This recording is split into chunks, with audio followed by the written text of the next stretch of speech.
Bom, tá, então eu acho que você já pode compartilhar a sua tela. Todos conseguem ver? Tá funcionando direitinho? Sim.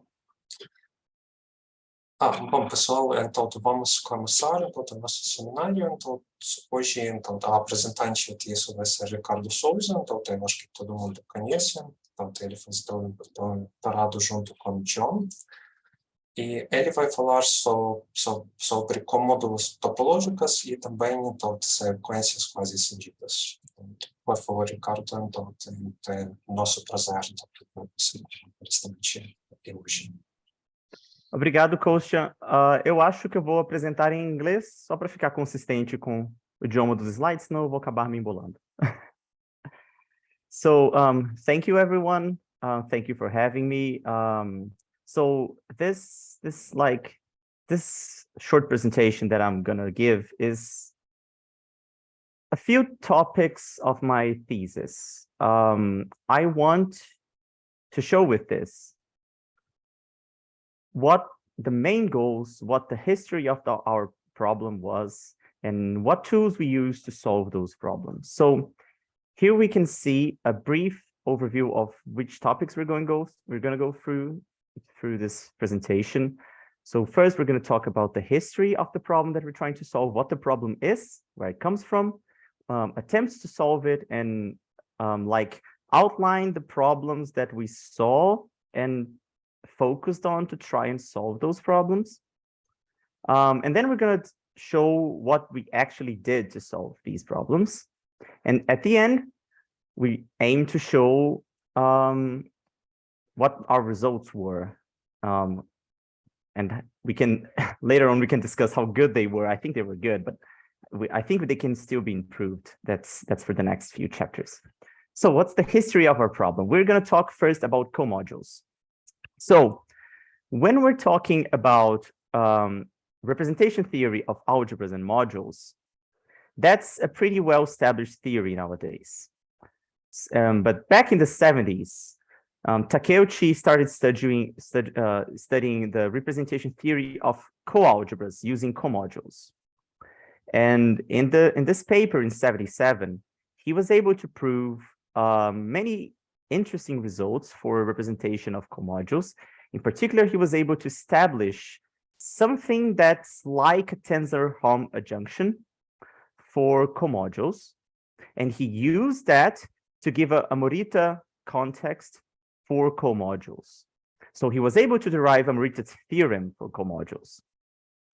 But when you read that paper, you find many issues. Not that Takeuchi did things wrong, but that Takeuchi was forced to limit the things he was doing because of the constraints of comodules and coalgebras. For instance, comodules, the category of comodules over a coalgebra in general does not have enough projectives. And we can even construct non-pathological examples of coalgebras whose comodule categories have no non-trivial projectives. And another very big issue that arises when you read the paper is that to derive the adjunction, so he makes a claim, he makes a theorem, the tensor-Hom exists, tensor-Hom adjunction exists in this condition. And this condition is a size restriction. You need to restrict very, very harshly the size of your comodules, not too harshly to the point that it becomes unbearable, but at least you reduce a lot your workspace when you insist on those restrictions. The technical name for those size restrictions is the comodule needs to be quasi-finite, and we're going to discuss later on what that means. But it's kind of like a weak generalization of finitely cogenerated. So you need that to even be able to define what your functors would be in this context. So it's a very harsh restriction, not in the sense that it limits too much, but that you need it very, very much. And then a few years later, in 85, the same Takeuchi studied topological coalgebras and topological comodules. So here we see that it's nothing new trying to solve these finiteness, these size problems by introducing some interesting topologies to the problem. They use topologies to overcome some of the finiteness issues that we discussed in the previous slide, and they did define a general version of one of the functors involved in the Tensor-Holm-esque adjunction, but they did not provide a Tensor-Holm-esque adjunction. It's a technical reason, because he was not working with internal coholms.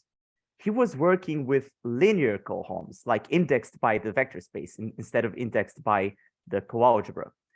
And that's why he was not able to he was not interested, you could say, in proving a Tensor-Holm-esque adjunction. He was interested in deriving he did prove some very interesting properties of topological coalgebras, but he did not prove a Tensor-Holm-esque adjunction. In another completely different direction, Gregorio in 2001, 2002, he connected the topologies of pseudocompact modules and discrete modules over pseudocompact algebra, because it has been known for a long time that these are dual categories of modules given a pseudocompact algebra. And they have like dual properties, like discrete modules have enough injectives, but they don't have enough projectives. Pseudocompact modules have enough projectives, but they don't have enough injectives. So they're kind of like complementaries of each other. So Gregorio tried to link these two categories together. And to do that, he introduced a very similar topology to the one that Takeuchi used. And he was able to connect these categories. And he was able to prove some very interesting results relating to tilting theory, for instance, for these kinds of modules. And the reason why we mention this, even though the talk is about coalgebras and comodules, is because, as we'll see further along, pseudocompact algebras are very closely related to coalgebras, and discrete and pseudocompact modules are also very closely related to comodules. And then this is like the crux of the problem. This is what motivated our thesis research.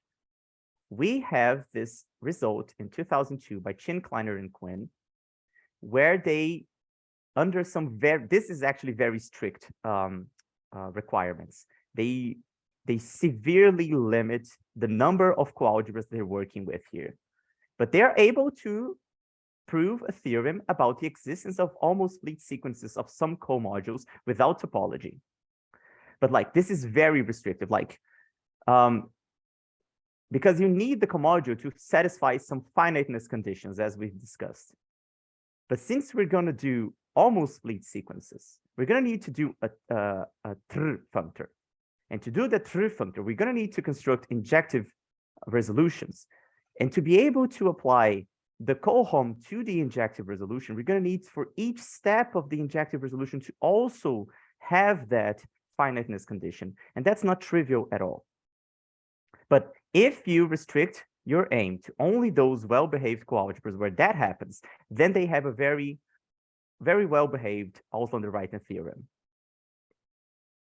And then in Simpson in 2008, finally provides the last, at least to my knowledge, examples of some Auslander-Reiten quivers for some co-tilted coalgebras. And that's where we stood when we first started to tackle this problem. So our aim was to combine all these theoretical tools developed by Takeuchi, Gregorio, and some of the tools developed by Chin, Kleiner, Quinn, and Simpson to try to fill the gaps of what was missing on these theories. Specifically, we wanted to get a version of a Tensor-Holm-esque adjunction that was as general as we could. We tried to do away with any and all kinds of size restrictions. And as we progress through the presentation, we'll see how well this panned out. And we also wanted to do kind of what Gregorio did. We wanted to connect our categories to fill in what was missing. Like, comodules don't have enough injectives. What can we do? Don't have enough projectives, sorry. What can we do about that? Can we extend this category in some nice way to behave well to like have all projectives and have all the pieces that are missing. And we hoped that doing all of those, we would be able to derive not only a generalized version of this result by Chin, Kleiner, and Quinn about the existence of some Osmond-Wrighton sequences, but also many other results that are either left open or very partial results in the representation theory for coalgebras, like tilting complements, derived equivalences, and so on and so forth. So that was our goal, that was our motivation, and this is what we did. We started by introducing cool, nice topologies. And so just to fix the notation from now on, K will be any fixed field of any characteristic, not necessarily algebraically closed. Just pick your favorite field. All vector spaces will be over this space.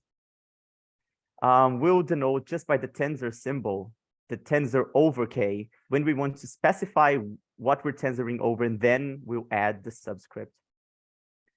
And similarly, we will reserve the symbol home xy to denote the space of all linear maps from x to y. This won't be much used at all. This will only be used a few times, but that's like standard. So what is our main object of study? What's the thing that's gonna, the golden thread that's gonna go throughout this presentation? Linearly topologized vector spaces. So the idea here is that we're gonna give a topology to a vector space, but instead of asking to the topology, to the vector space, what are your open subspaces? We're gonna ask it, what are your, instead of asking what are your open subsets, we're gonna ask it, what are your open subspaces? There is a very formal way to define that. That's called a linear topology. That's been defined like for almost 100 years at this point. It's very old. And we're going to say that if a space has a linear topology, then it's linearly topologized. And with this, we can define a linear version of compactness. This is actually an alternative definition. This is not the original definition. The original definition by Lefschetz 52 is basically the definition that we see in topology courses about intersection of closed families, etc. This is a very nicer definition. It says that a vector space will be called linearly compact if it's an inverse limit of finite dimensional vector spaces. And this is the key to the whole problem, locally linearly compact spaces. So in topology, a space is locally compact. Basically, if you can draw a small compact around each point has a compact neighborhood. This is the technical definition. So we're going to ask the same thing, but for linearly compact spaces. So we're going to ask that each point in your vector space has a linear compact subspace around it. So if the point is not the origin, you just translate one of the linearly compact open subspaces around the origin. So that's why we only require that there's one open linearly compact subspace around the origin. And just to get terminology out of the way, topological isomorphism is an isomorphism in our categories. So it's a linear isomorphism, which is also homeomorphism. So examples of locally linearly compact spaces. So every discrete space, so take your favorite space, give it a discrete topology, boom, you have a locally linear compact space.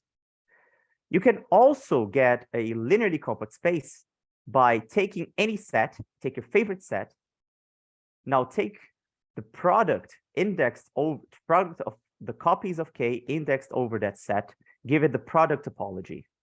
That's linearly compact. And you can prove that every linearly compact space is like that. Every linearly compact space is a product of copies of your base field. So these are your basic examples of locally linearly compact space. And this, noticing that these two kinds of spaces are locally linearly already shows us that locally linear spaces don't form a Abelian category, because you can take any linearly compact space, give it all, consider the same set with the discrete topology. The identity map is a continuous linear isomorphism, but it won't be a topological isomorphism unless your space is finite dimensional, which, let's be honest, we're not interested in finite dimensional spaces. That's why we introduced topology. So let's finally get to what we want. We want to get tensor homojunctions. So let's define our functors. So first, we're going to define the duals and the CHOM functor. The CHOM is the continuous home. It's just simpler to say CHOM instead of continuous home. We write it as CHOM. It's the space of continuous linear maps. And we give the dual space a topology as well.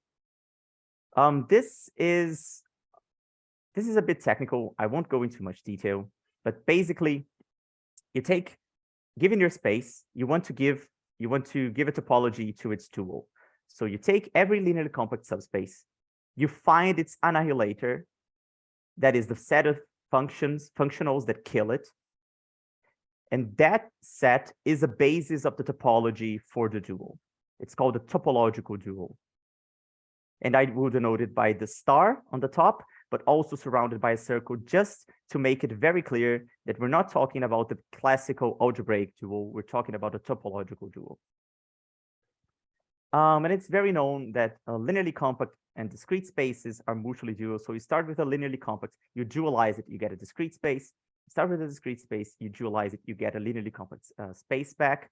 And this is an inverse duality. So if you double dual fixes your space. So if you start with a discrete space, it doesn't matter if it's finite dimensional or not. That's very important. That's one key difference from the algebraic dual. You start with your discrete space, you take your double dual, you get the same space back. Well, isomorphic too, at least. You start with a linearly compact space, you take your double dual, you recover your space back up to isomorphism. And the same thing happens, and that's very important, for locally linearly compact spaces. So for locally linear compact spaces, the double dual is naturally isomorphic to the identity functor. That's one of the most important key features of this category, because that's not true in general if you study just the algebraic dual. That's one of the main troubles when you're doing coalgebra and comodule theories, is that when you're going to dualize your coalgebras to get an algebra, and you're going to dualize back, you need to be careful about how you're dualizing things. Because if you dualize, for instance, if you take any algebra, any infinite dimensional algebra, and you just dualize it, you won't necessarily get a coalgebra by doing that. Because you need to worry about, because the dual, you increase dimension, it's a mess. But now we're working with topological duals, and everything works much better. So now, what are our functors? First, the home functor will be denoted by brackets, square brackets, x, y. It will be the space of all continuous linear maps between x and y. And what's the topology? The topology is the linearly compact open topology. If you're familiar with the compact open topology from topology, it's the same thing here. You take as a subbasis the collection of all maps which map a linearly compact subspace of the domain into an open subspace of the codomain. And for the tensor, we have to worry about a couple of things. So consider the canonical bilinear map from the product to the tensor product. This is purely linear. There's no topology here for now. We want to make this a topological map. We want to give this a topology on the codomain to make this a continuous map. So you give the tensor product the finest topology such that this map is continuous, with the notice by the first, the tensor with a C on the top. We could, however, and there is a bunch of reasons why we would want to do that, give x tensor y the finest topology, making this multiplication map a uniformly continuous map. That happens because our maps in our categories are always uniformly continuous.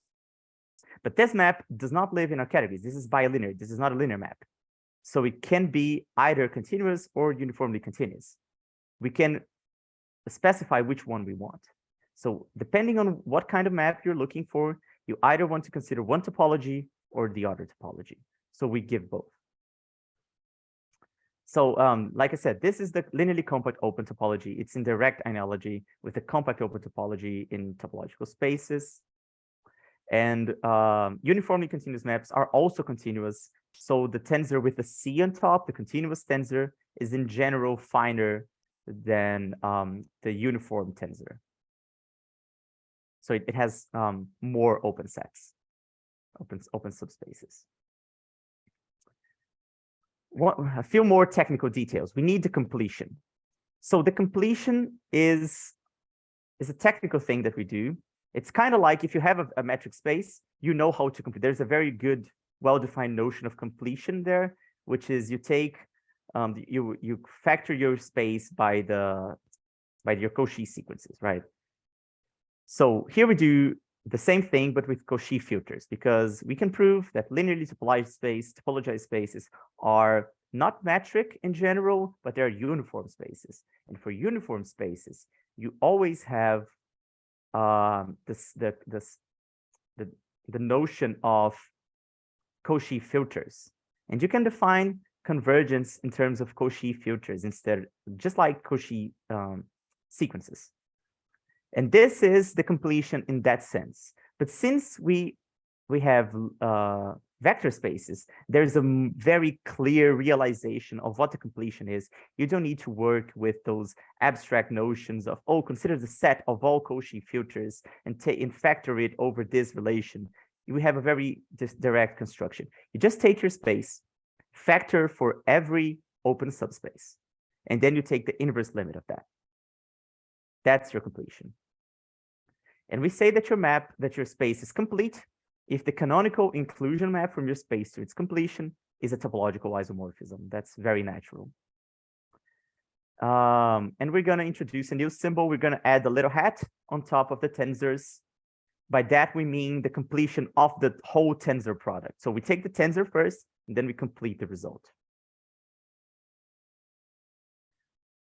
This is a functor, and it takes each linearly topologized space to its unique completion. This is, as usual, right adjoint to the inclusion of complete spaces into the category of all spaces. And all locally linearly compact spaces are already complete. This is good, because now we can finally show our result. Our first theorem, our first adjunction is, if you have a locally linearly compact space, then you have an adjunction. Locally linearly compact spaces are exponential, you could say. So this, I didn't say which categories this is working in, but this is in the entire category of linearly topologized spaces. So the locally linearly compact spaces are exponential. This is what is being said here. We have tensor home adjunction. See that we need one specific kind of tensor, the continuous tensor. And if all three are locally linear compact spaces, then we can do something a bit weird. We can replace the home in the second entry, in the second continuous home, by a uniform tensor. But notice that the x becomes dualized, because x in the home, it's on the left side, so it's contravariant on the first entry. So it also needs to be contravariant here. So that's, you could argue that's one of the reasons why we dualize, but we prove formally that you need to have that dualization there.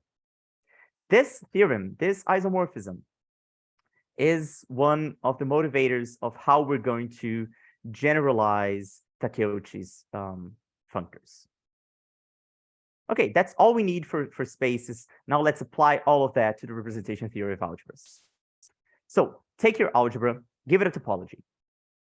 You say that that algebra is a ideally topologized algebra if, instead of describing open subsets, you describe open ideals. There's a very formal notion of that, which is that the topological algebra must have a basis of neighborhoods of zero consisting of open ideals. But the idea, the intuition behind that is that you're interested in which ideals are open instead of which subsets are open. And an ideally topologized algebra, which is an inverse limit of finite dimensional algebras, is called a pseudocompact algebra. Notice that we changed the name here a bit. That's because the name pseudocompact is very standard in literature. We study pseudocompact algebras. We have studied them for a long time, so it makes no sense to change the name here. They arise, for instance, as the group algebras of profinite groups. So they are very natural. Their pseudocompact algebras and their representations are very much objects of interest that have been studied extensively throughout the years. So for now, and from now on, we're going to fix a pseudocompact algebra. So whenever we see a capital A from now on, we will mean a fixed pseudocompact algebra. So we can now give topology to modules. So a module will be called modularly topologized. What's the only reasonable definition given everything we've seen so far? Is that instead of looking at subsets, we're looking at submodules. So we say that a topological module is modularly topologized if it has a basis of neighborhoods of zero consisting of open submodules. If it is an inverse limit of finite dimensional modules, we say it's pseudocompact. If it is a direct limit of finite dimensional modules, we say it's discrete. It's very important here that it does not suffice to take any topological module and say, oh, forget about its topology. Just think that it doesn't have a topology.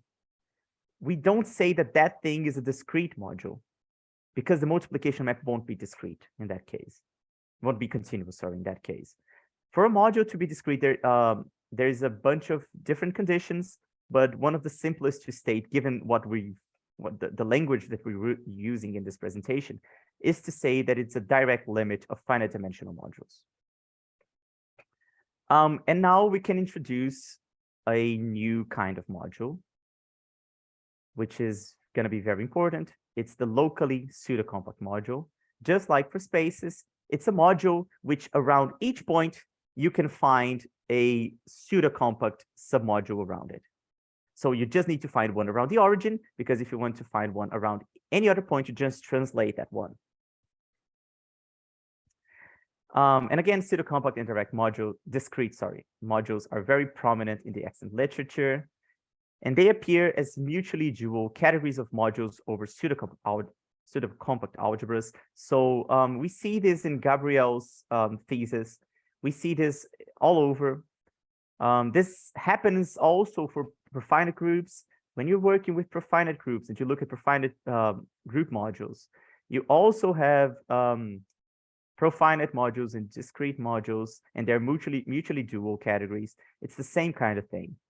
These two categories are dual. It's very well known. And as it was for the vector spaces, we also have discrete and pseudocompact as being examples of locally pseudocompact modules. Okay.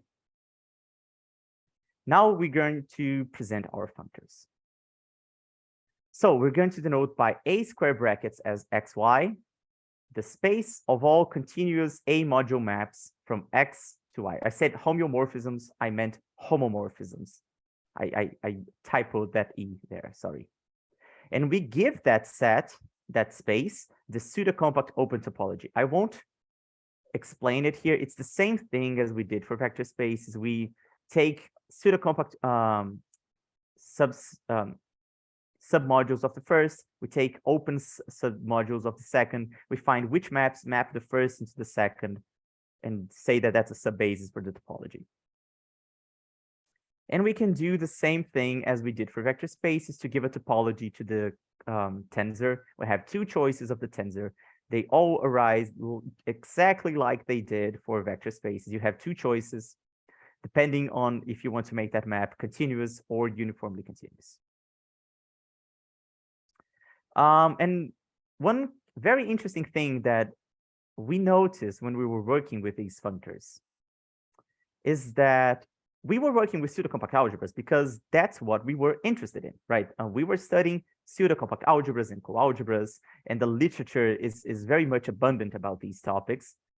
But when we arrived at these functors, we were like, well, they're the best thing that we have so far, because the functor a bracket a blank, which is usually an identity functor if you're working with non-topological algebras, just discrete algebras. It's not the identity if A is not pseudocompact. We need A to be pseudocompact for this functor to be the identity. So this is kind of like a very strong reason why pseudocompact algebras are good to work with in this topological sense. And again, we won't define new duality or completion functors because we can see that the dual of a modularly topologized module is again a modularly topologized module. The completion of a modularly topologized module is also a modularly topologized module. So we won't define those, they're the same thing. And now we have our adjunction theorem, which was non-existent before this. So if you have two pseudocompact algebras, A and B, and I give you a locally pseudocompact AB bimodule X, then that bimodule is exponential in the module categories. So it takes a left B modularly topologized X tensor B blank, takes a left B module to a left A module, and the other functor will take a left A module to a left B module, and these are adjoint functors. This was not known. This is a new result. We have a very strong adjunction functor now. We're getting very close because, as I mentioned earlier, pseudocompact algebras are very closely related to coalgebras. We need these kinds of functors to do the classical tools of representation theory. We need if we don't have a tensor homojunction, how can we hope to do any Osnander-Wrighton theorems, any tilting theorems? We use these things left and right when we're doing those theories. So having these theorems, having this adjunction, having these adjunction theorems is very important, and they're very important to what comes next, which is linearly topologized coalgebras. So just a quick definition for those of us who are not familiar with coalgebras. A coalgebra is an abstract dual of an algebra. So an algebra, you have a space, you have a vector space, and you teach it how to multiply two elements, basically. So a coalgebra is the opposite. You have a vector space, and you teach it how to break one element apart. So you have a co-multiplication map, you have a co-identity map, satisfying those commutative diagrams, which are the opposite, the duals of an algebra. So the first diagram is called the co-associativity. It's the opposite of associativity. It says that if you break an element once, then you break the first part. It's the same as breaking it and then breaking the second part, which is what you would expect. And then you have a co-identity, which is the dual of the identity. So they are abstractly conceived as being dual notion of algebras. They have a very important theorem called the fundamental theorem of coalgebras that tells us that every coalgebra is a direct limit of its finite dimensional subcoalgebras. And now we'll give some easy examples just to build intuition. So I will give two very classical examples. The first example is the divided power coalgebra. So you take your space of all polynomials over a variable x, and you teach it how to break apart the basic polynomials x to the n like this. So you break x to the n apart by breaking n apart. So you start with x0 tensor xn plus x1 tensor xn minus 1, and you keep going like that. It's like you're taking x's from the right and putting them on the left, and you do that as many times as you can. So that's how you break apart the basic elements of the polynomial space. And the co-identity tells you which, I won't go into much intuition what the co-identity tells you. It basically identifies what the one is, and the one is x to the 0, basically. So that's one example of a coalgebra. This, as you can see, it's kind of the opposite of a multiplication, right? If you take any of those terms of the sum there, x to the I tensor x to the n minus y, and you multiply those two together using the classical polynomial multiplication, you recover x to the n.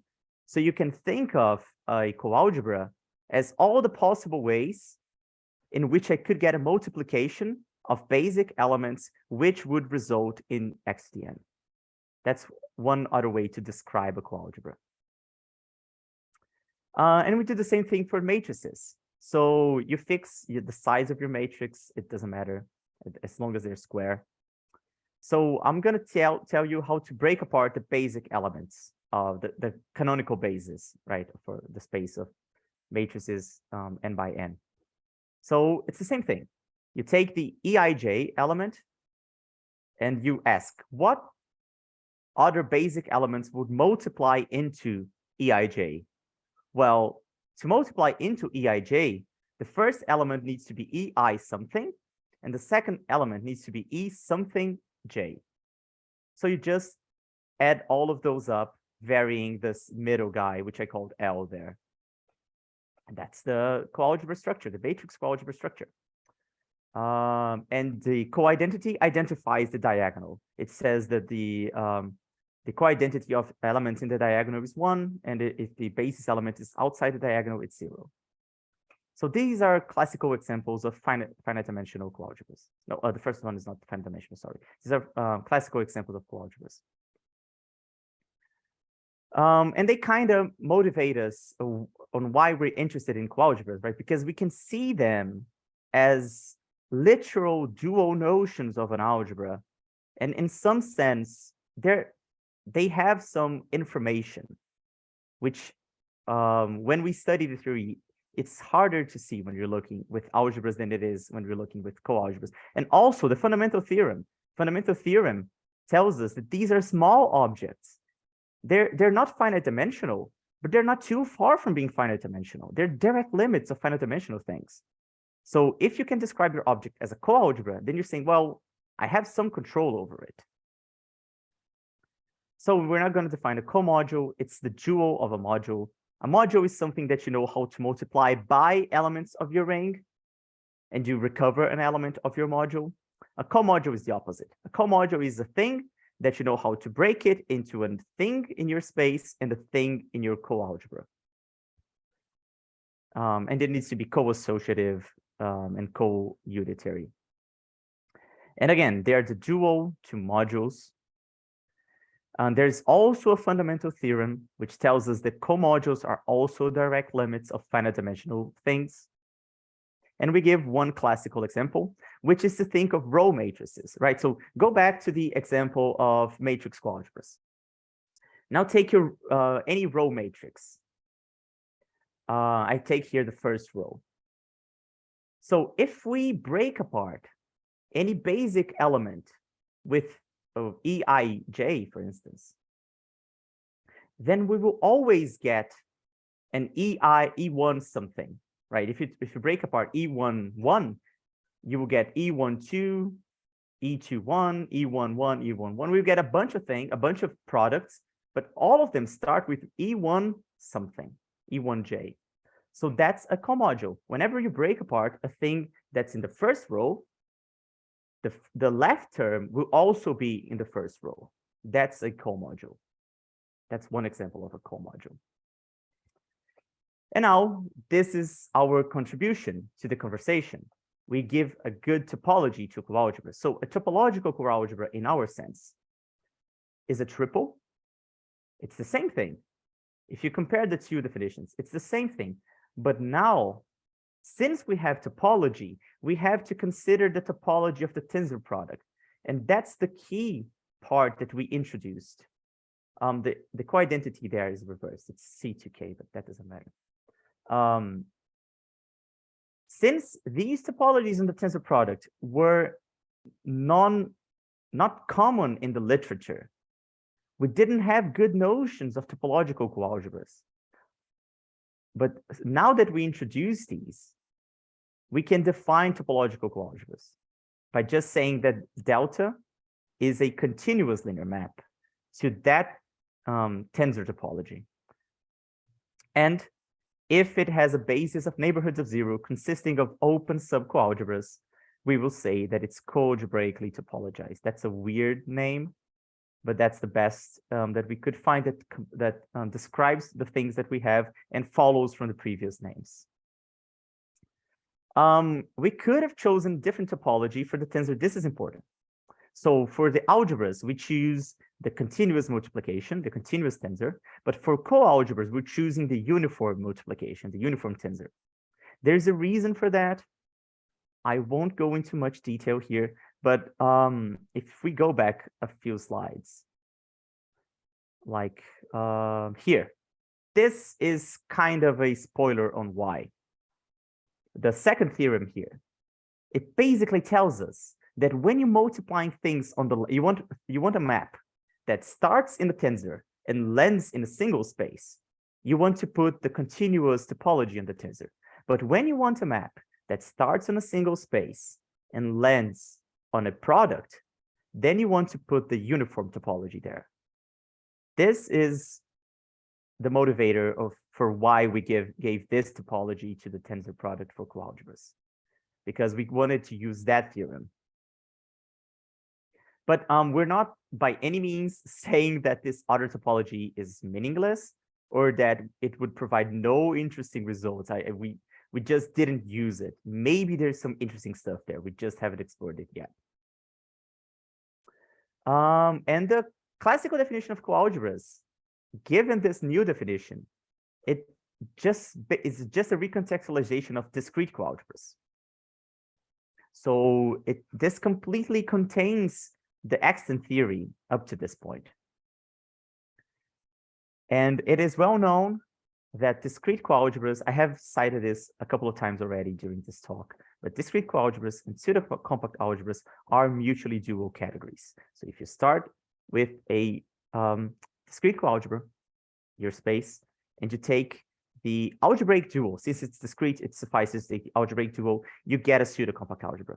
And if you take a pseudo-compact algebra and you take our dual, the topological dual, you recover a discrete coalgebra. It's interesting because Simpson and others, they are not working with our framework of this linear topologies, these linear topologies. So when they're going to describe the functor, the duality functor from pseudo-compact algebras to discrete coalgebras, it's different from the functor from discrete coalgebras to pseudo-compact algebras. They're two different dualities. So what from this pseudo-compact algebras to discrete coalgebras is called the finite dual in some texts. So it's very interesting how they treat each case separately. And now we gave a single definition that works in all cases. This is, at least in my view, something pointing that we're doing something right. So since we were working with pseudo-compact algebras before, it makes sense that we're now going to work with discrete coalgebras. So we're going to fix a discrete coalgebra C. Now we can define topological comodules. It's the same thing as a module, as a comodule, sorry. But now we have topology. So it's a linear topologized space with a continuous linear map into the uniform tensor. It's the same thing. I won't go into much detail here. And if it has a basis of, if the topology has a basis of neighborhoods of zero consisting of open submodules, we say that it's a comodularly topologized comodule. Again, not a great name. I'm open to suggestions.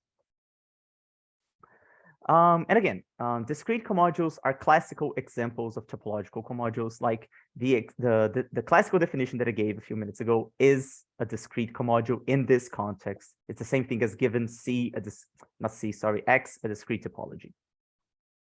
And again, the same paper by Simpson proves that whenever C is discrete coalgebra, and you take a discrete C comodule, then its dual will be a pseudo-compact C star module, and vice versa. So if you start with a pseudo-compact algebra and a pseudo-compact module, and you dualize that module, you will get a discrete comodule for the dual coalgebra. So this connects the two categories. And finally, we have already seen a few results, but they are tools. Our adjunctions are very important. They're very pretty, but we need to apply them. So let's apply them.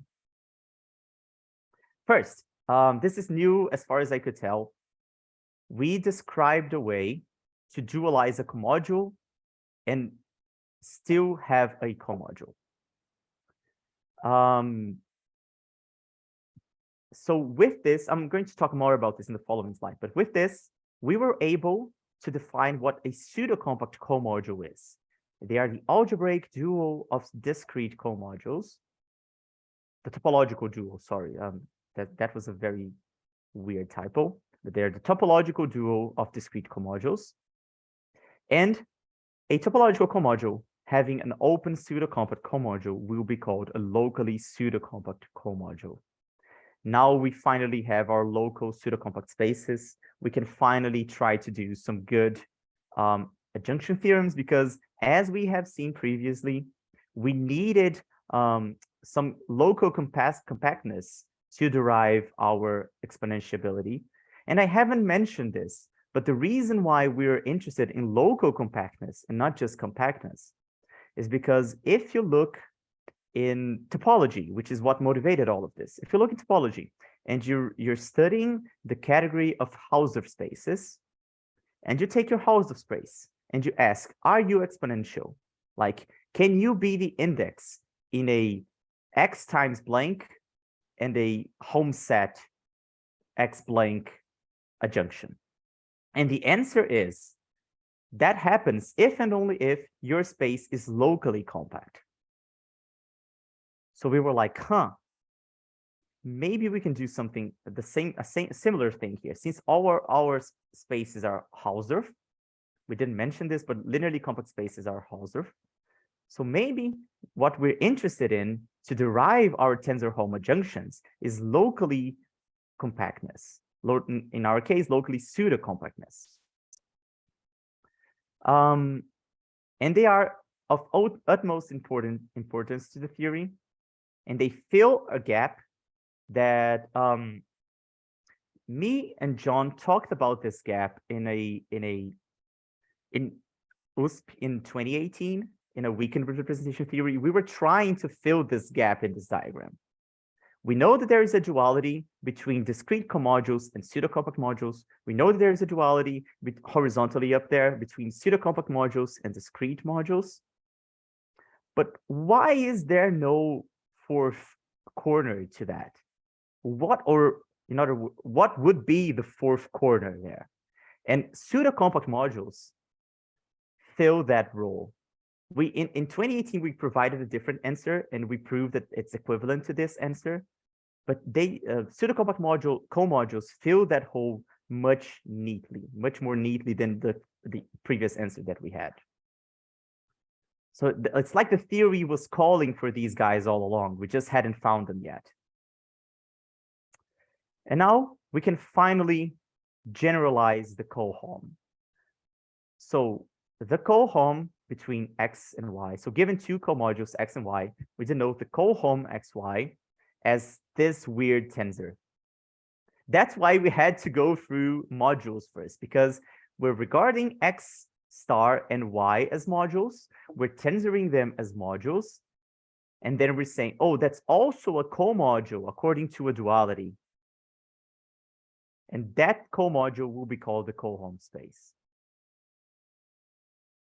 And similarly, we can define the cotensor product. The cotensor product doesn't have any problems in the literature, but we redefined it just to make our lives easier as well, as the C star bracket y star x.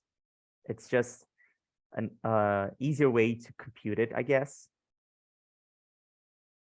And this one key fact about these definitions is that first, if we restrict to what was currently known, everything works. If you take only discrete spaces, only discrete comodules, only discrete coalgebras, then we can prove that these definitions agree with the classical definitions, both of these. So they are very much a generalization of the existing definitions. But here's our key difference.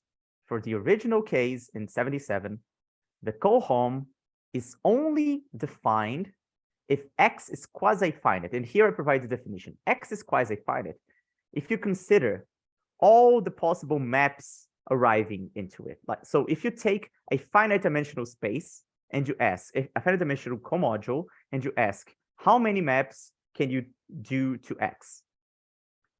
We say that X is quasi-finite if that answer is always only finitely many, not finitely many, but the space has finite dimension. That's a technical definition. That's a technical necessity that Takeuchi has, because he needs for some limits to commute. And for those limits to commute, we need finite dimension. Nowadays, in our context of topology, we have a different answer on why he needed quasi-finiteness. Is because if your thing is quasi-finite, then this space being finite dimensional means that it's both pseudo-compact and discrete at once. And then all kinds of things happen in that case. But the previous condition was a very technical condition to do computations. But now we don't need that. We make no such requirements. We don't require anything on X for the cohom to be defined. We can define cohom X blank for any vector, any comodule, sorry. It doesn't matter how big or how small it is. It can be as big as you want, as long as it's locally pseudo-compact.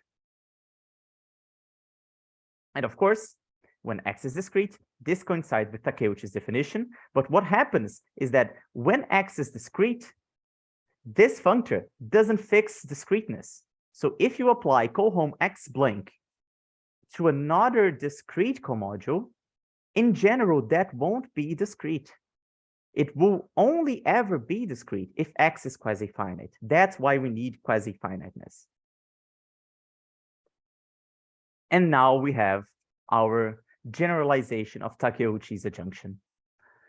Given two discrete coalgebras C and D, as well as a locally compact, locally pseudo-compact CD bicomodule X, we have an adjunction. The cohom is a left adjoint to the tensor, the cotensor. And now this shows that our definition is indeed very powerful. And this is the conversation that we just had, because when X is in quasi, this is how Takeuchi defines the cohom, by the way. He says, oh, the cohom, if it exists, is the left adjoint to the tensor, the cotensor. And now we give explicit definition to both, and we don't need quasi-finiteness. By letting go of discreteness and embracing local pseudo-compactness, we were able to show a much more general version of the cohom cotensor adjunction. Notice that we swapped sides, right?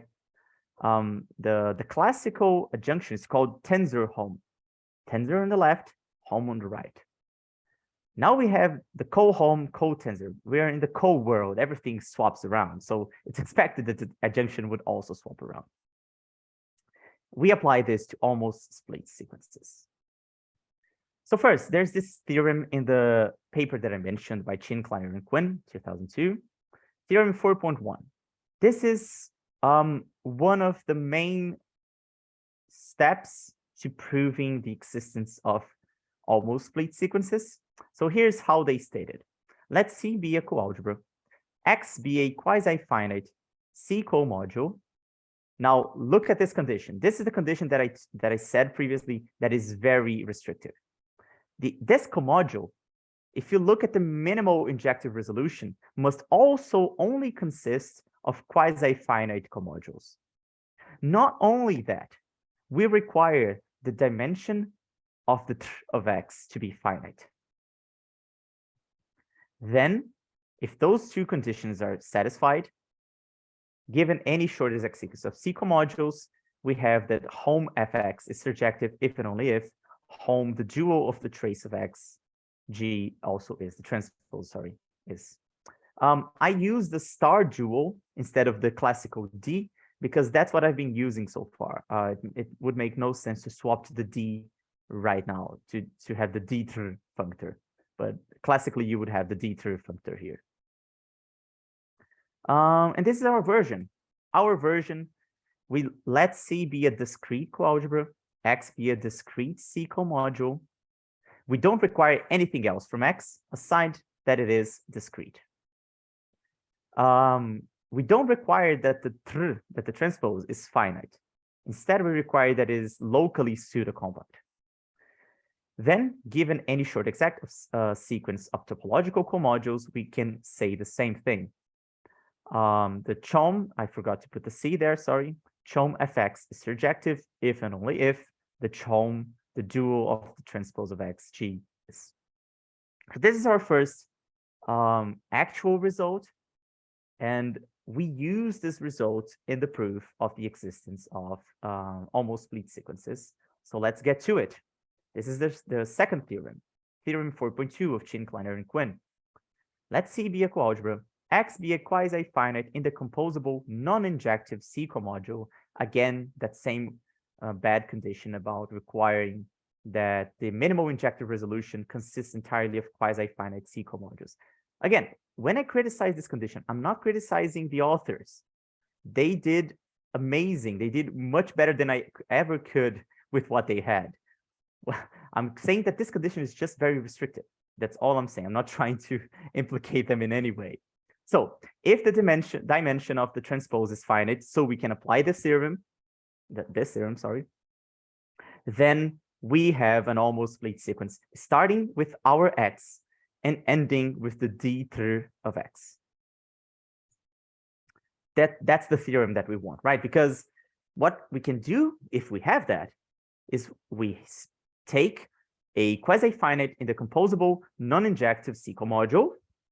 We compute its Auslanderweiten translation, and then we do that again, and then we do that again. So we can start building our Auslanderweiten quiver. And that's what we do. Let C be a discrete coalgebra and X be an indecomposable non-injective discrete comodule. No further is asked of X. What we ask instead is that the d3 is also quasi-finite and discrete. So this is way laxer than the original theorem. The original theorem not only required a lot of X, but also required a lot of the tr of X. It required the dimension to be finite. This is very restrictive. And the actual paper, they discussed, there's an entire chapter dedicated to discussing this. They're like, well, what happens if, okay, I have a co-module, the dimension of the tr is finite, so I can do the translation. What happens then? Can I do the translation again? What guarantees do I have that the translation will also have finite dimensional, the translation of the translation, and the translation of the translation of the translation, and so on and so forth? They actually dedicate a good part of a chapter discussing this. So we have a much simpler condition. All we require is that the dual of the tr, the d3, is quasi-finite and discrete. That's it. And then we can construct our almost split sequence of discrete C comodules. The only reason we require discreteness here is because we're doing this for the, you could call it the discrete quiver. We're only interested in the composable discrete C comodules. We actually want to study more general modules in the co-modules in the quiver later on, but for now, we just focused on dualizing what was known. So we wanted this entire short exact sequence to be of discrete comodules. So we require a little bit of our objects. And we can give a couple of examples. I gave these examples in my thesis as well. The first example is like you have a sink, a universal sink, right? And the second example is like Kronecker, but way weirder. So we take their path coalgebras. And we look at the simples that are receiving all of the arrows. So in the first case, we look at the simples on omega, and the second, we look at the simple on 2. We can construct their injective resolutions, and they are there.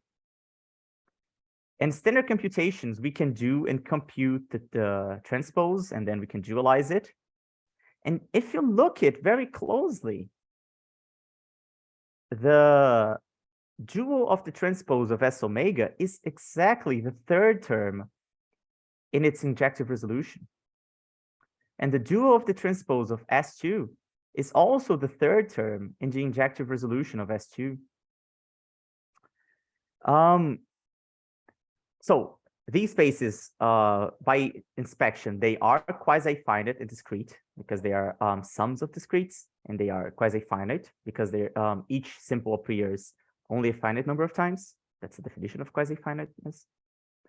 So S omega and S2 satisfy the conditions of the theorem. We should be able to derive almost split sequences starting at S omega and S2 and ending in the duals of the transposes. And we claim that these, we actually discussed this in the thesis, that these injective resolutions are these almost split sequences. So these cases are not contemplated by the original theorem because the transposes, the tr of S omega has infinite dimension.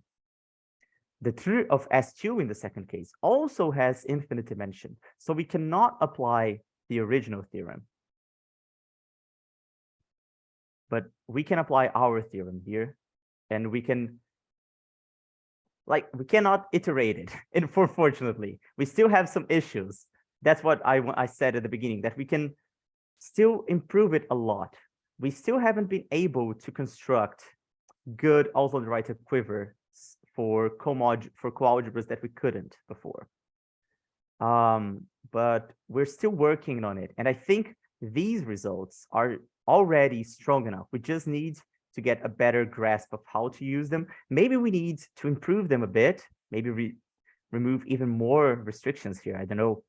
But as we can see already, these provide some very useful abstractions and generalizations for a very important known result. And that was all I had prepared for today. Thank you all for watching. Ok, então, simplesmente muito obrigado, então, Ricardo, vamos agradecer. Perguntas, então, comentários? Eu tenho vários, mas eu vou dar passo para alguma outra primeiro. Já que você tem várias, pô. Ah, tá, então eu tenho várias, porque então eu, tipo, vejo Então isso começa para... você. Eu, tipo, vejo isso para então eu acho que para a primeira vez, então eu gostei bastante, então e tipo, a primeira coisa, então gostaria de entender, então, será que você pode dar, então, isso apenas para entender, para que você, então pode dar algum exemplo de tipo coálgebra topológica, que é então a nova coálgebra discreta, apenas para entender o que está então, acontecendo, porque então, como eu entendi, então, esse classe mais grande. Né? Então, sim, é uma classe bem maior. Um exemplo que dá para fazer, eu não vou fazer com detalhes, é que a gente até discutiu, eu esqueci de comentar, esses resultados foram em parte fruto de um grupo de pesquisas que a gente fez há uns anos atrás, acho que foi em 2020, durante a pandemia, com um pessoal lá na Bélgica, e a gente estava estudando exatamente esse artigo do Takeuchi. E o Takeuchi apresenta no artigo dele sabe a coálgebra do potência dividida que eu descrevi na apresentação? Ele apresenta aquela, só que para séries de potências.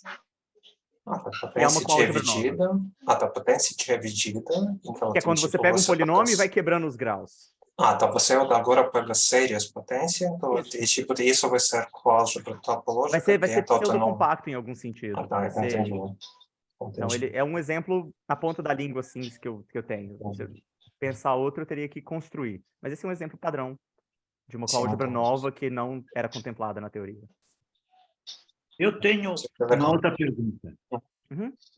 É o seguinte, você tem vários teoremas que assim, dadas essas condições, eu construo uma sequência que quase sim. Eu não estou ouvindo nada, eu acho que eu estou com conexão ruim. Estão me ouvindo o resto das pessoas ou não? Acho que agora melhorou. Acho que agora melhorou. Desculpa. Pode repetir, Eduardo, por favor? Você tem alguns teoremas assim, dado essas condições, eu concluo que existem sequências que quase cindem. Então, a minha pergunta é, por exemplo, na teoria, essa pergunta vem da teoria de singularidades. Por exemplo, se você pegar uma álgebra que é Cohen-Macaulay e tudo mais, a existência de sequência de Zonderreiten implica em certas coisas topológicas sobre a álgebra. Por exemplo, existe uma sequência de Zonderreiten para todo o módulo de Cohen-Macaulay, somente C você tem uma singularidade isolada. Esse é um dos teoremas que tem lá na teoria. Eu pergunto se você tem algum teorema desse nível, assim, ou seja, se existem sequências de Zonderreiten de um certo tipo, então a coálgebra satisfaz isso. Não tenho, eu adoraria. Eu fiquei muito interessado por essa pergunta que você fez, Eduardo. Eu não tenho, a gente não estudou coisas desse tipo, mas me parece um tipo de pergunta muito interessante, que a teoria... Eu teria que estudar um pouco da teoria para saber responder, mas me parece um tipo de pergunta boa. Não tenho, a resposta é não. Porque isso mostraria uma utilidade muito grande da existência de sequência da Zonderreiten. Sim, classificar em certo tipo a topologia ou alguma coisa do tipo, sim. Isso dizer alguma coisa pelo fato simplesmente de existirem as sequências, que é o que acontece na teoria de módulos. Eu talvez, se quisesse só ver o que acontece, na teoria de módulos de Cohen-Macaulay, isso acontece. A existência de sequência de Zonderreiten terminando num objeto já diz alguma coisa. Ele, legal. Toda vez que você localiza fora do ideal maximal, ele dá livre. Entendi. Então, tem propriedades interessantes da existência. Eu vou olhar isso sim. Eu não tinha pensado em analisar para esse lado, porque o nosso objetivo era...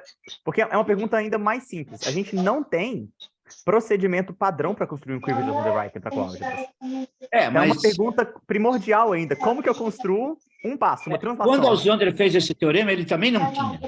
Ele falou assim, vamos supor que existe. O que eu concluo? Entendi.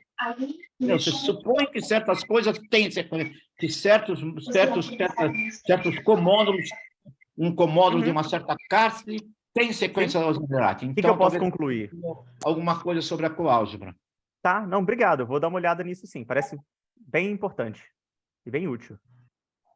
Mas a resposta não tem nenhum resultado desse tipo. Edson levou mal também, então o Edson tem pergunta. Então, Edson levou mal, né? Vocês estão me ouvindo? Sim. Sim. Consegue me ouvir? Sim, sim. Então, acho que basicamente o Ricardo falou agora, quer dizer, não tem uma técnica, então, para construir todo o quiver de Zonderreiten, mas tem algum exemplo que vocês conseguem construir? Exemplos pequenos, exemplos que... A maioria dos exemplos conhecidos, porque eu posso voltar aqui os slides, mas as condições são muito fortes. Eu preciso que a translação tenha dimensão finita, que a translação tenha dimensão finita. Então, depois de dar o primeiro passo, você já está num caso que a teoria de álgebras de arte já contempla, que você cai numa coisa finita. Então, não tem muita coisa nova na teoria até o momento, entendeu? Então, o pessoal faz uns pedaços pós-projetivos, ou pré-injetivos, nesse caso eles fazem pós-projetivos, mas assim, nada muito chocante, uma coisa assim de outro mundo, não.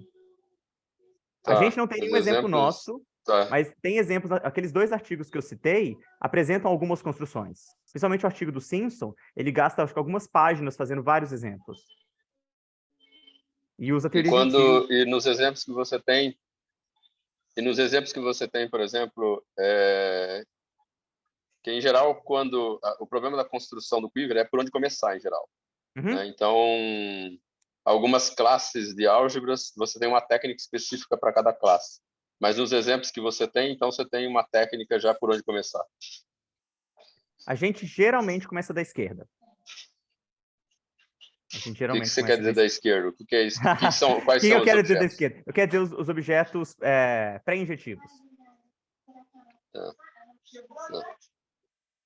A gente geralmente começa dos pré-injetivos. Tá, joia. Uma outra coisa que eu estou pensando também, inspirado... Uma outra coisa que eu estou pensando inspirado nas singularidades quocientes é o seguinte. Talvez você possa pegar uma coisa tal que a translação não seja de dimensão finita. Aí você pega a transação disso, pega a transação disso, pega a transação disso, e você pode considerar uma subcategoria da categoria de todos os comódulos, e pode ser que uma coisa que não é uma sequência de Auslander-Reiten, ela seja uma sequência de Auslander-Reiten relativa, ou seja, que para essa subcategoria tem a propriedade do levantamento. Sim. Isso seja interessante. Não é uma sequência de Auslander-Reiten, mas Sim. é uma sequência de Auslander-Reiten relativa. Relativa, sim. Talvez existam subcategorias em que você possa construir sequência de Auslander-Reiten. Em subcategorias boas, né? Isso, que é onde você deixa de ser dimensão finita, ela não é uma sequência de Auslander-Reiten, mas na subcategoria a propriedade do levantamento levanta. E aí você talvez construiu a coisa a partir dessa subcategoria, sim. Também é uma boa. Essa é uma outra coisa que parece que é interessante. Sim, também é uma coisa que a gente pode estudar, sim. Esses negócios... Sim, eu tenho mais uma pergunta. Ricardo, quando você trabalha com álgebra de infinita hereditárias, né? Vamos para hereditárias, assim, então, nesse caso, aquele funtor DTR, então, ele tem uma relação com o funtor de Coxeter. É muito forte, que tipo, isso é exatamente o funtor de Coxeter. Então, você pega, então, reflexões em tipo, vértices e tipo, faz, então, composição. Isso, tá? Então, eu acho que suas últimos exemplos, então, isso foi com álgebras hereditárias. Tipo, minha questão, será que você pensou, será que então esse seu funtor DTR, então, estrela, tá? Então, isso vai ser então, algo relacionado, que tipo, precisa pegar reflexões, tipo, vértices, então, tipo, jeito esperto, claro que tipo, tem então, um número infinito, tá? Então, mas talvez então, tem como pegar isso, tipo, jeito esperto. Então, eu acho que segundo exemplo, pelo menos você tem então, dois vértices, assim você pode pegar então, a coisa que tipo tem um número infinito de flechas. Sim. Então, não sei se será que com número é bom ou não. Eu não sei. O problema é que quando eu e o John a gente senta para fazer esses tipos de exemplos, a nossa intuição falha um pouco, porque é difícil você querer representar esses comódulos do jeito clássico, colocando casinhos nos pontinhos e fazendo continhas. Porque a gente...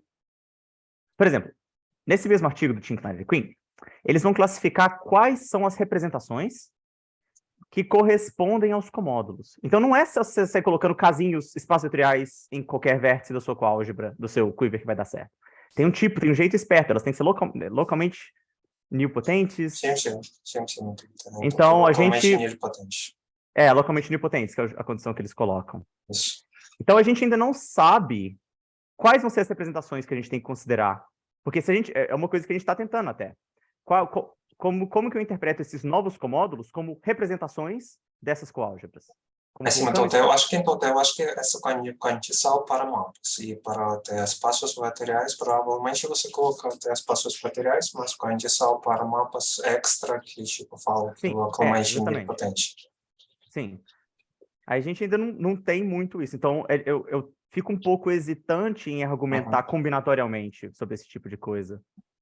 Porque eu não tenho muito... Então, eu acho que quando você pega, quando você pega o exemplo primeiro, que tipo, tem um número infinito de tipo, vértices, tá? Então, assim, você pode pegar, não sei, algo que tem suporte infinito, talvez. Então, isso não é muito interessante. Mas tipo, caso pegar então, módulo simples e tipo, caso fazer então, aquele funtor Sim, tá. Então, minha pergunta será que isso vai ser a composição daqueles reflexões como acontece no caso Então, quando você tem um número finito de faixas. Sim. Eu diria que sim, Coxa. Tá, ok. Então, Eu diria que sim. eu acho que vale a pena ver isso.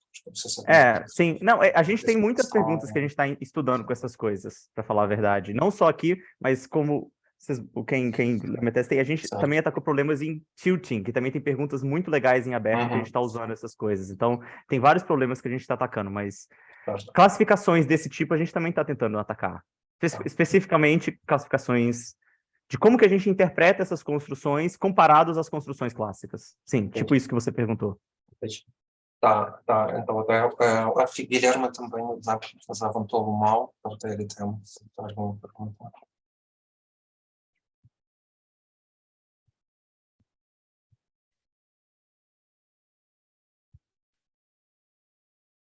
Não estou ouvindo nada.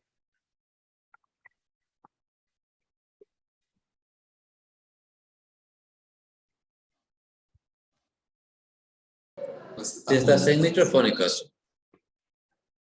Assim, então, acho que então, a gente não consegue ouvir Guilherme, né? Deve estar sem microfone também. Assim, então, e caso quiser, Guilherme pode até escrever sua pergunta no chat. Eu abri o chat aqui, caso.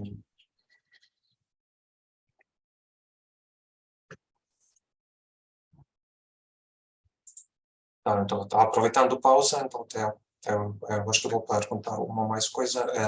Então, você pensou como traduzir isso para álgebras pseudocompactas também? Então, isso é tipo muito automático, então, algo automático, né? Então, do jeito que o enunciado é automático. Tá, entendi. A gente tem em mente um enunciado um pouquinho mais geral, que aí eu teria que pensar um pouquinho.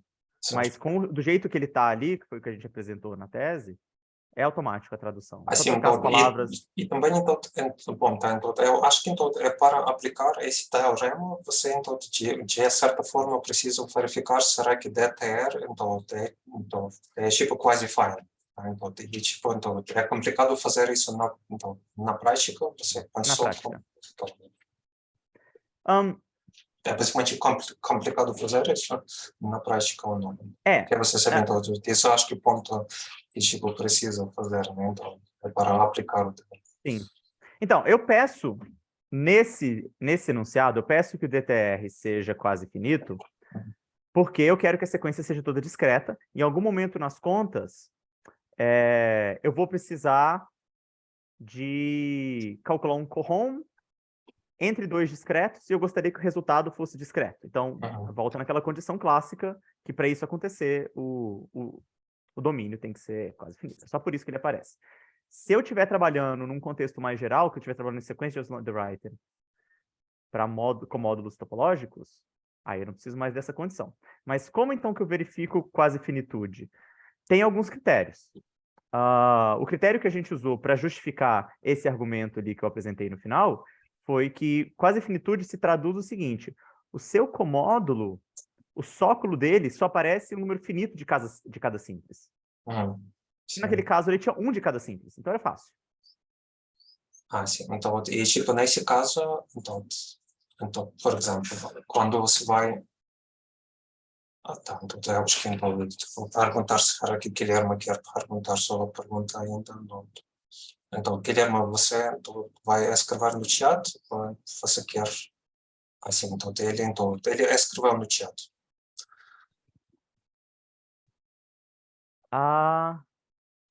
Fiquei curioso em dois resultados, gostaria de ver mais detalhes. A adjunção para espaços linearmente compactos e o fato da pseudocompacidade é importante para que aquele funtor seja a identidade.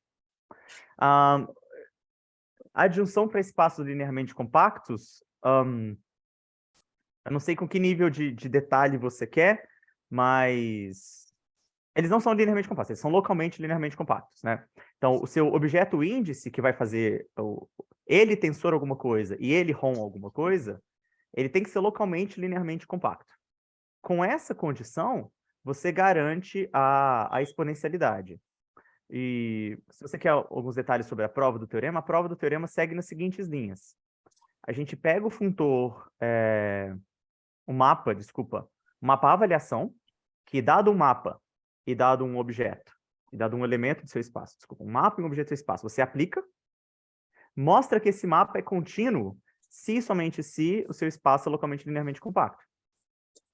Não, se somente se não. Se ele é localmente linearmente compacto, esse mapa é contínuo. E a gente mostra que esse mapa é a counidade, satisfaz os axiomas de uma counidade. Então, a gente tem uma adjunção. Tá? E para falar que esse mapa é contínuo é quase equivalente à topologia que a gente deu para o tensor contínuo. Você poderia, equivalentemente, definir a topologia no tensor contínuo usando esse mapa. Você pega esse mapa, o mapa avaliação, que você pega x tensor hom xy para y. Tem um mapa natural, que é dado o seu mapa e dado o seu elemento de x, você aplica o seu mapa em x e ganha o elemento de y. Esse mapa eu estou chamando ele de avaliação. Esse mapa você força esse mapa a ser contínuo e pergunta que topologia isso impõe no produto tensorial. Isso é uma topologia parecida com a topologia contínua. Isso foi estudado já pelo próprio Gregório, que eu citei, em um artigo de 88, se eu não me engano. Ele deriva uma adjunção um pouquinho mais fraca que a nossa. Mas então é isso. A prova dessa adjunção é essa. Você mostra que esse mapa avaliação ele é uma counidade de uma adjunção. Portanto, aqueles mapas são adjuntos. É equivalente. Porque a gente geralmente prova adjunção via isomorfismo de home sets, né? Mas é equivalente ter uma unidade ou ter uma counidade. E eu provo que ele é uma counidade. A pseudocompacidade é importante. De novo, é por causa da definição. Eu falei como se fosse a coisa mais chocante do mundo. Uau, pseudocompactos nascem aleatórios, mas por acaso eles são os únicos objetos que fazem esse funtor ser identidade. É meio que forçar a barra. Porque a topologia que a gente deu é pseudocompacto aberto. Então já está embutido na noção do espaço que pseudocompacto é uma noção importante. Né? Já está embutido na topologia que pseudocompacidade é importante. Então eu meio que dei um oversell na ideia. Mas acontece que para esse funtor ser identidade, você vai precisar que o seguinte espaço seja aberto. O espaço de todas as funções que mandam A no zero. Que mandam A em qualquer aberto. Desculpa, que mandam A em qualquer aberto. E isso é um aberto na sua topologia se somente se A é pseudocompacto. Então, você precisa que A seja pseudocompacto. Então, são condições técnicas da topologia. Se eu tivesse dado outra topologia, isso não aconteceria. Sim, então eu vou perguntar ao Guilherme, será que ele satisfaz? E só para justificar por que essas condições que eu coloco, porque foi inspirado no caso para topologia. Em topologia, é bem conhecido que com espaços Hausdorff, o que faz funcionar é compacidade local e topologia compacto aberto. Então, a gente se inspirou no caso clássico de topologia para espaços Hausdorff e tentou imitar e conseguir ver o que deu tudo certo. Essencialmente é isso. Sim, tá, então Não, sem problema. Agradecer. Se eu respondi suas perguntas, tá bom. Bom, pessoal, tem algumas outras perguntas ou comentários para Ricardo? E caso não tenham, então vamos agradecer mais uma vez a hoje na palestra. Obrigado, Ricardo. Eu que agradeço. Foi um prazer. Muito obrigado a todos que assistiram. Obrigado pelas perguntas. Obrigado, Ricardo. Obrigado.